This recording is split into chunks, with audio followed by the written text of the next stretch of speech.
एमिति latest update पाइबा पाई channel को सब्सक्राइब करंतु, वीडियो को लाइक शेयर कमेंट करंतु। चलंतु खबर उपर नजर पकेबा। 22 रे लघुचाप संभावना आसुची बड़ वर्षा आसुची आउ एक बड़ वर्षा उपकूलरू आभ्यंतरीण सबुठी बर्षिब केतेक स्थान रे अति प्रबल वर्षा मध्य संभावना रही।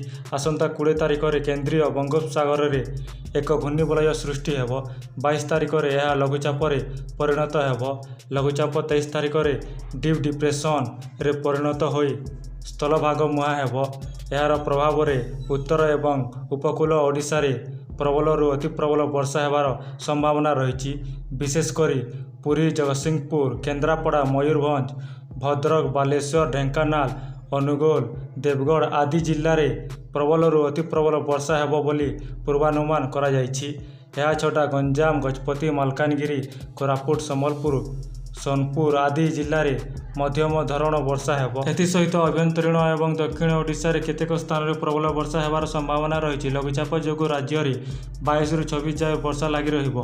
23 रु 25 उपकूलवर्ती जिलागुड़िक प्रबल वर्षा हेबार नहीं पूर्वानुमान करा जायछि। लघुचाप बात्या रे परिणत हेब कि नहीं ताहा एबे सुद्धा स्पष्ट होई नहीं।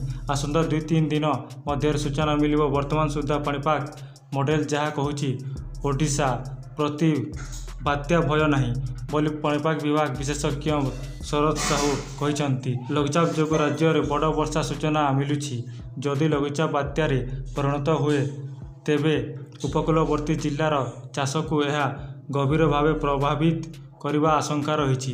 राज्य दक्षिण पश्चिम मौसुमी विवाद नि आसंता 4-5 दिन जाए राज्य में वर्षार संभावना नहीं। आंचलिक पाणीपाग कार्यालय सूचना अनुसार आसंता 24 घंटा मध्य कटक, खोर्धा, नयागढ़, पुरी, गंजाम, गजपति जिलार गोटे किंबा 2टी स्थान में हालुका वर्षा हो पारे। आसंता 19 रु 21 तारिख जाए भद्रक, बालेश्वर, जाजपुर, केन्द्रापड़ा, कटक, जगतसिंहपुर, पुरी, खोर्धा, नयागढ़ आदि जिले में केतेक स्थान में घड़घड़ी सह झड़ वर्षा हेबार संभावना रही।